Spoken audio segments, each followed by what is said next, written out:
So hey guys, I'm back with another video. So tonight's video is yet again another Chioma Chats video podcast edition. So by the title, we're going to be talking about colorism in strip clubs all across America. So a post went viral a few weeks ago, and it was Joe Budden calling out the colorism that happens in strip clubs, primarily in New York. Now, he posted this photo and accompanied it with this caption. Joe says, "New York strip clubs, not only are you not hiring black women, but you're purposely hiring the same exact girl. Your promoter having a type is gonna lose y'all money this summer. This is disgusting. Not the girls, but the optics." So I think Joe is speaking on something that a lot of us have already realized. This conversation about colorism in so many industries has been a hot topic for quite a while, as people have been realizing the color-based injustices that have been going on for centuries. I like that we're in an era in which we could talk about these things because they do affect people in good and bad ways. In this case, I think the industry of being an exotic dancer has a lot of polarizing components, but colorism is definitely top 3. I also wanted to point out that this conversation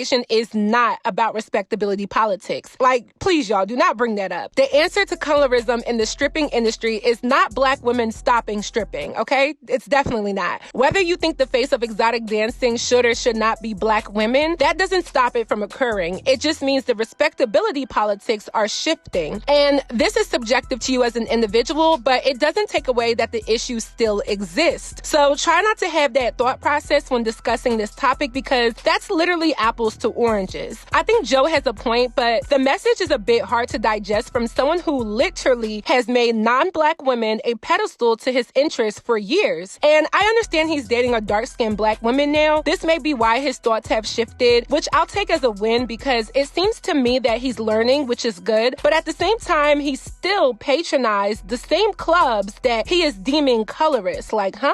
That's kind of weird. I think looking at this in an honest but distinct format can answer a lot of the questionable parts of this practice of colorism in strip clubs. So I've broken this video down into 2 main talking points. So without further ado, let's get right into this video. Point number 1 is, how did this happen? How did we get here? So I want to answer how we got to a point where a place like a gentleman's club is also practicing the same indoctrinated separation tactics that were made by slave owners hundreds of years ago. By definition, colorism is prejudice or discrimination against individuals with a dark skin tone, typically among people of the same ethnic or racial group. So colorism exists outside the black community. It's actually rampant in every ethnic group, minus being white or Caucasian. Lighter skinned white people don't receive systemic privileges over darker skinned white people. If anything, to be more tan in white cultures is kind of a plus for them. Colorism within the black community has been a serious emotional and psychological battle. So we all know that the introduction of colorism in today's America was conjured up during the slave era and has really been whooping our asses for centuries. It's annoying to know that a divisive method still prevails in all black communities globally. And it also infiltrates a lot of entertainment industries. So it's not just the music industry, it's not just the modeling industry, but it's also something like exotic dancing or stripping. And I think the answer to where all of this started was the preferential guidelines that were made by a lot of men. Black men, Latino men, Asian men, just men and their physical preferences for women. I don't know what day, what time, and what season it was when somebody said that a lighter-skinned individual deserves more or looks better and has more to offer than a darker-skinned individual. But I do know that because it is based on physicality and a lot of men reference and prioritize looks in women, your skin shade is a trait that now is equivalent to your treatment and your attractiveness.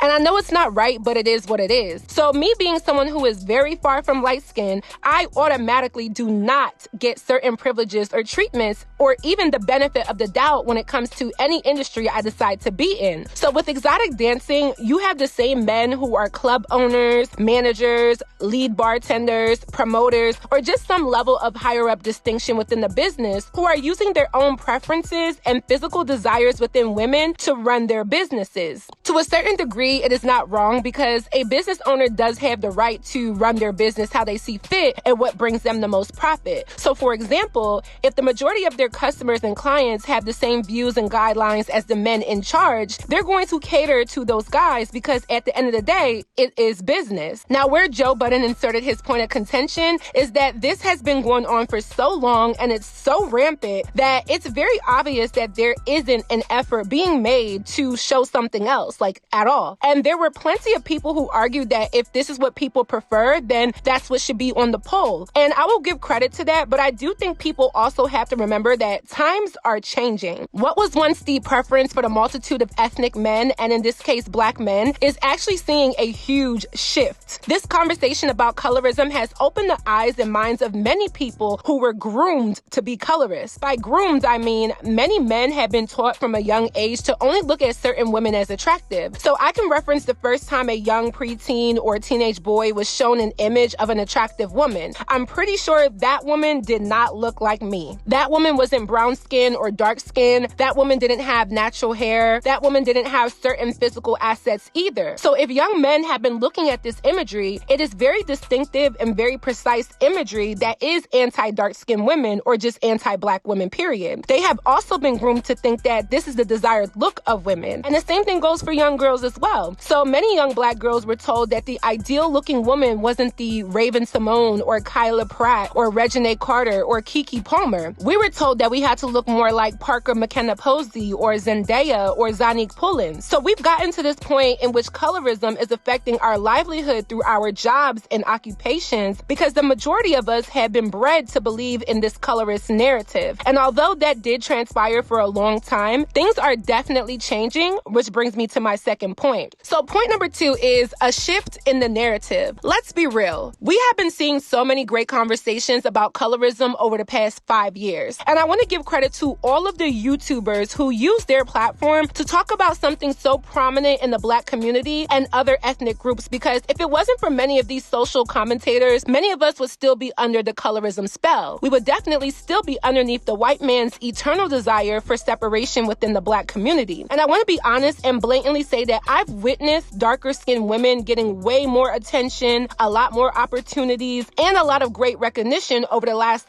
2 years. If you look at the XXL Freshman 2022 cover that just came out, you can literally see that all of the female rappers on there are all dark-skinned women. And you want to know why that is? It's because finally, the narrative is shifting. And I think instead of trying to drag Joe Budden for his comments or just writing it off as it being business or people having the right to a preference, let's instead highlight the reality of the world that we're living in as of right now. In 2022, dark-skinned women are becoming the aesthetic. They are becoming the beauty standard. They're becoming the appreciated demographic. Things are shifting. Not all the way, but they are shifting. The narrative is shifting. And we did that. Black people as a whole, but those of us who care about these conversations, especially the YouTubers, we did that. We basically put out a platform that says if you were a colorist, it's almost as bad as being a child predator or a person who committed sexual assault or something remotely crazy or illegal. Obviously not all the way, but people literally are getting dragged for being colorists in the same way they get dragged for crazy allegations that they abuse somebody. And I think we have to recognize that and not refrain from our complaints and our grievances that may be to come, but also shine light on the changes that have been benefiting Black women. It's almost like I cringe when people still pull the colorism card in every scenario, because oftentimes it's not always the case, and oftentimes people aren't really recognizing the wins that we've been also having. So with this narrative shift, the colorism that occurs in strip clubs is happening because it's like a standard practice. I'm sure for over 20 years, many of these clubs have gotten by with putting the racially ambiguous or Latina women at the forefront of their promotion. I remember sometime in 2021, Rose Bar, which is a club in DC, went viral because people were noticing that it's super colorist in their establishment. And that is in regards to hiring practices, what they use to promote on flyers and social media releases, and many more. The Rose Bar girls are actually the girls from the thumbnail of this photo. And Rose Bar DC is definitely a perpetrator of what Joe Budden is saying and what many other strip clubs around America are doing. I think Joe brings up a good point when he was saying your promoter having a type is going to lose y'all money this summer. If we're talking business and business only, he is not lying. This narrative is shifting so drastically that if you don't include darker skinned women in your lineup in any women-based occupation, it's almost like you're asking to go through a scandal and get dragged. People are calling out colorism left and right, and we should continue to. On top of that, the standard of beauty is also favoring a lot of darker skinned women at the moment. On top of that, a lot of Black men are becoming somewhat uncolorist, or at least having a more minute and hush-hush dissatisfaction with darker darker skinned women. So because of this, you will lose money if you don't include darker skinned women in your strip clubs and then your promotion for these clubs as well. Darker skinned women are not incapable of being exotic dancers, and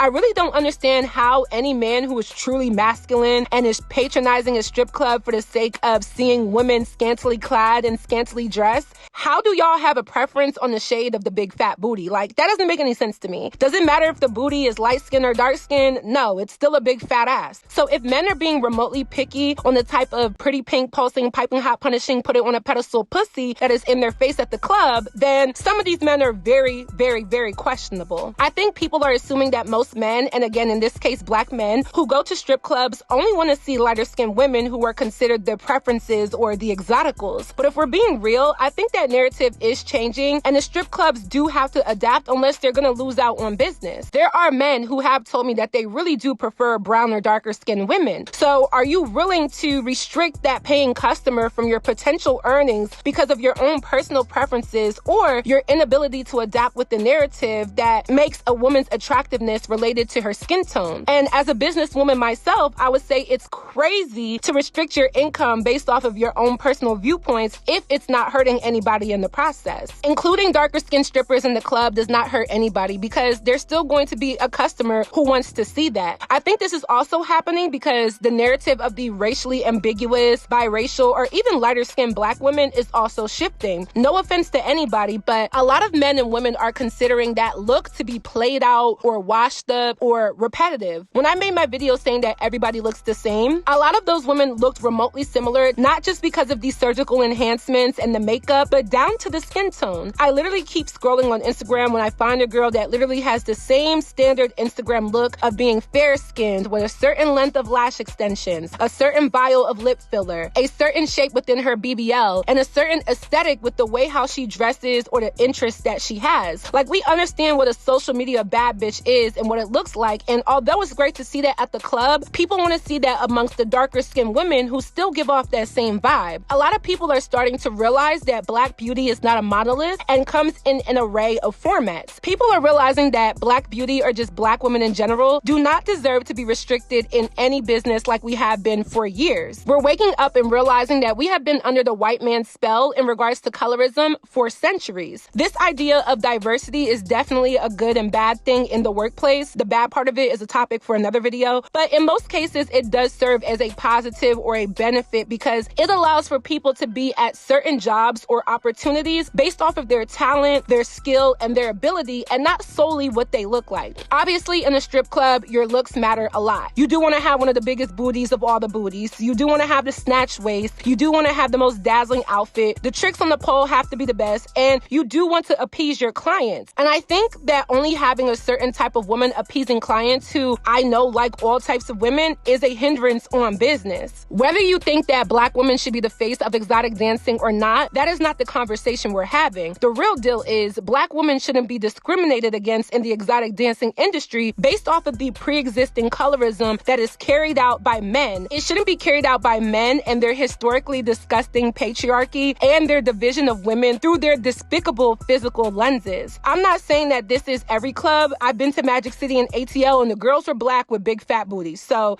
that's that. But I do think that moving forward, a lot of strip club owners really need to read the room and understand that being colorist in your business practice may have brought you success all this while, but the narrative is changing and people want to see different looks within women at this point. Black women don't deserve to be discriminated against in any type of business. I think that these darker skinned strippers should continue to advocate for better hiring practices and better representation for them in their respective industry. So that is it for this video. I hope you all enjoyed. Please let me know your commentary on my commentary down below. What do you think? What do you know? Let me know. Also, be sure to stream my song Ballin'. It is out on all platforms. I will link it down below where to find the song and where to watch the video. Don't forget to follow me on all of my social media networks, and I will see you all in my next video. Bye, guys. One time for the melanin girls, skin popping in the sun. Let me hear you one time. Baby, let me hear you one time.